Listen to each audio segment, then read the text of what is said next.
Hey guys, Sue's here. Welcome back to another What's for Dinner on Keto. This one is a special Keto Thanksgiving Dinner edition with all the Keto Thanksgiving sides. If you want to see how we made this huge plate of Keto Thanksgiving food, stick around, keep watching, make sure you're subscribed to our channel, and give us a big thumbs up if you like it.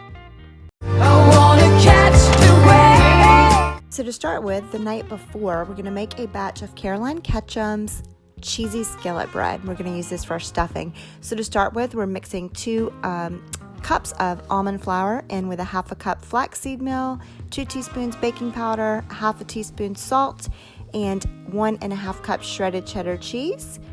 We did sit a half a cup of that to the side. This is 3 large eggs that are lightly beaten and a half a cup of butter melted, along with 3/4 a cup almond milk, and we're just mixing that all together really well. In my cast iron skillet, I have already put in a tablespoon of butter to it and melted it in the oven while the oven was preheated, and I'm just going to swirl it around to make sure the sides are fully coated, and then I'm going to go ahead and put my bread mixture in and just level it all out.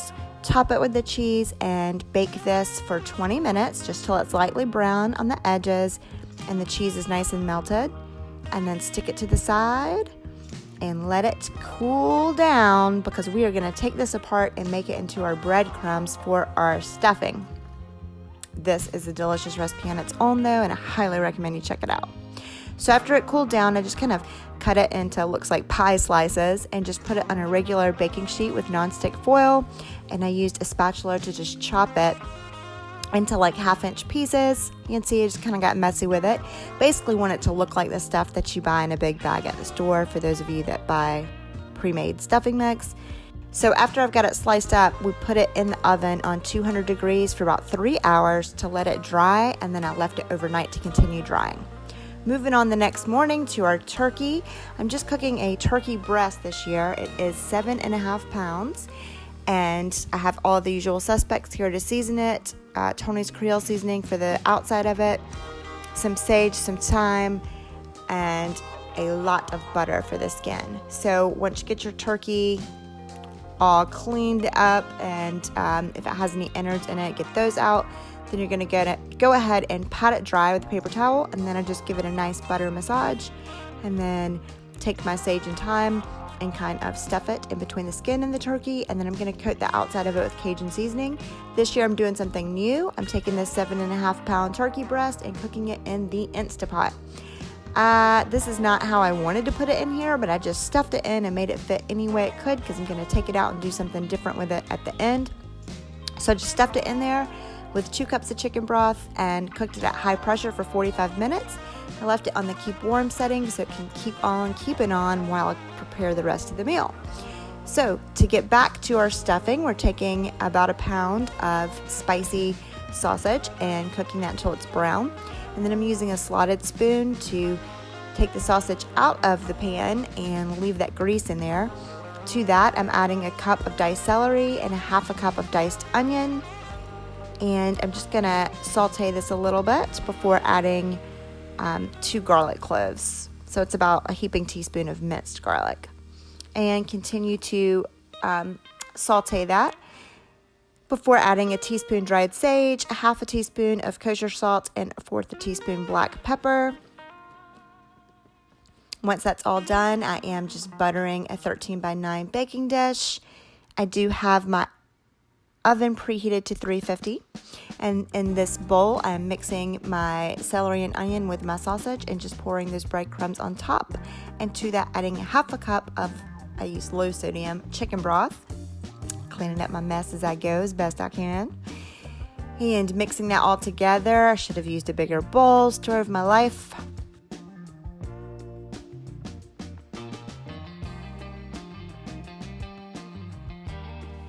And once I get that incorporated, I do have another dish over here to the side that I have 2 large eggs in, and to that I'm going to add 1/4 cup heavy cream and whisk this together.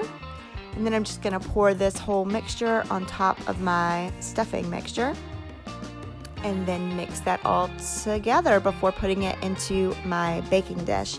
And for this, we're gonna just spread it in there evenly and bake it uncovered for 35 minutes.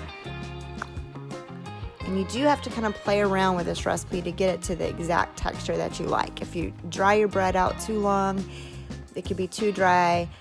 If not enough, it's mushy, but that's just the same as any stuffing, not just keto stuffing.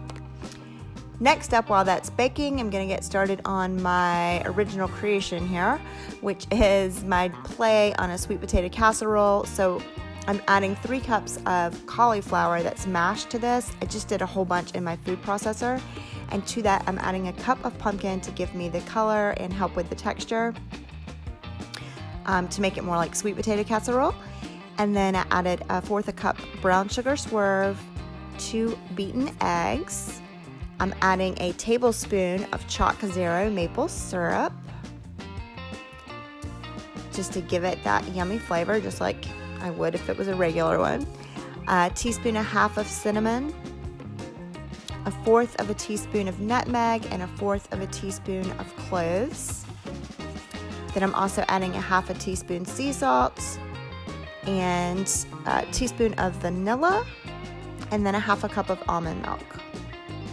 Once I have that all in, I did add 1/3 cup of butter melted.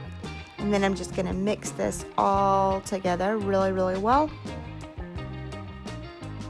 And again, I greased just with butter another 13x9 baking dish.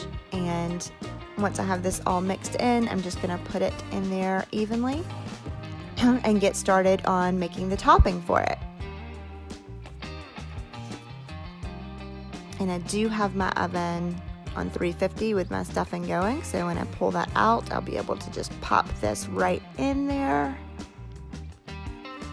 And for my topping, I'm taking a 1/2 cup of almond flour, a 1/2 cup of the brown sugar swerve again, a cup of chopped pecans, and I'm adding another 1/3 cup butter melted to that, and I'm just whisking it together until it gets into this crumbly texture.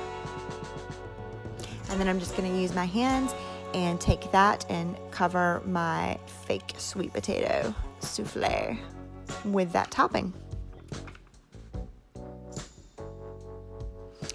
And I did bake this for about 45 minutes.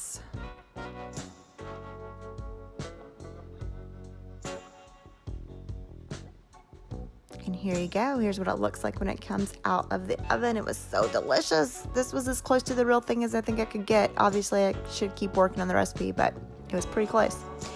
Next up, I took my turkey out of the Instapot and I just put it on a pan and I'm broiling it for 10 minutes to give it that brown texture. Here are the juices left over in the Instapot. If this was actually Thanksgiving, I would take those and make some gravy. I'd also make some deviled eggs and some other veggies and stuff to go with this too, but for the purposes of this video, I'm just going to use some of those drippings to put all of my stuff. And to round out our Keto Thanksgiving dinner, we are going to make the most glorious keto side, which is Rachel Gregory's Bacon Mac and Cheese. I will link the book that I got this out of at the bottom. So to make this, I took a 1/2 cup of heavy cream, 3 ounces of cream cheese, melted those together in just a large saucepan. I added a teaspoon of garlic powder, a teaspoon of onion powder, a teaspoon of paprika. You can see I'm adding in my sea salt and my pepper, and then 1/4 of a teaspoon cayenne pepper, and you can see I'm just whisking this as I go. 2 teaspoons of regular yellow mustard,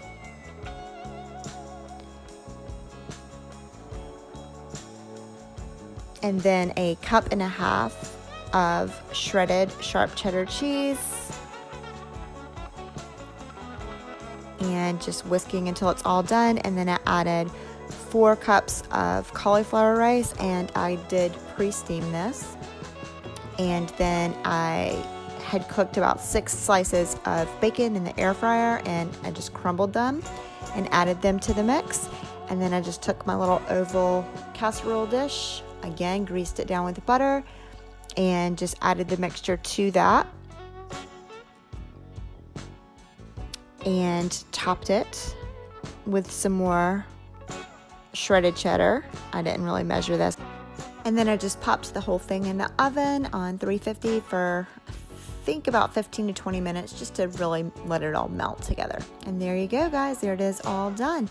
And here it is plated up. Obviously, I'm not going to eat this entire huge big plate of food, but for presentation's sake, we usually tend to gorge ourselves at Thanksgiving around these parts. So here you go. Again, for the real deal day of, I would add some things to this like deviled eggs and gravy and of course some more vegetables. But this is the gist. So I hope that this gave you guys some good ideas for your keto Thanksgiving dinner and just some great keto sides to make any time of year.